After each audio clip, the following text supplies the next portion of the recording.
Hey guys, welcome back to my channel. उम्मीद करता हूँ आप सब लोग खैरियत से होंगे। तो आज की वीडियो मैं आपको ख़वातीन के जो चेहरे पर गैर ज़रूरी बाल होते हैं या कोई किसी भी जगह के गैर ज़रूरी बाल होते हैं वो ख़त्म करने का तरीका बताऊँगा। बेसन से, वो भी बेसन से गैर ज़रूरी बाल मिनटों में साफ़ होंगे। अब ना आपको पार्लर जाने की कोई टेंशन होगी, ना पैसे खर्च करने की कोई प्रॉब्लम होगी, क्योंकि इसका राज आपकी किचन में ही मौजूद है। तो कुछ ख़वातीन अपनी खूबसूरती का ख़ास ख्याल रखती हैं और अक्सर चेहरे के बालों की सफाई के लिए पार्लर का रुख करती दिखाई देती हैं और मुख्तलिफ़ किस्म के केमिकल से लेस प्रोडक्ट्स का इस्तेमाल करती हैं।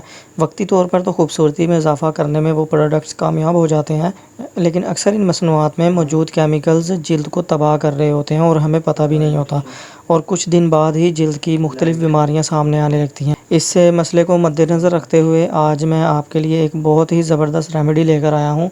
इस रेमेडी में जो हमें चीज़ चाहिए वो आपके किचन में ही मौजूद है, वो है बेसन। जैसे कि मैंने आपको पहले भी बताया, तो चेहरे की जो गैर ज़रूरी बाल हैं उसको साफ़ करने का बहुत आसान तरीका है। ये तरीका आपके साथ शेयर करने से पहले आप सबसे रिक्वेस्ट करूँगा कि चैनल को ज़रूर सब्सक्राइब करें और साथ बेल आइकन को ज़रूर प्रेस कर दें।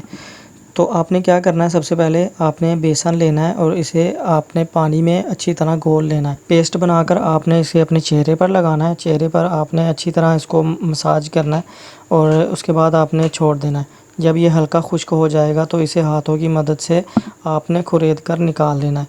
इससे आपके बाल जो हैं वो जड़ से निकलेंगे। तो बेसन जो है वो एक अच्छा प्रोडक्ट है आपकी स्किन के लिए, कोई इसका साइड इफ़ेक्ट भी नहीं होगा।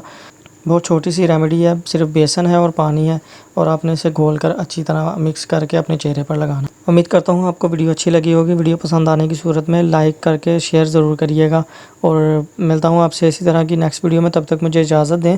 अपना बहुत सारा ख्याल रखें, दुआ में याद रखें। अल्लाह हाफिज़।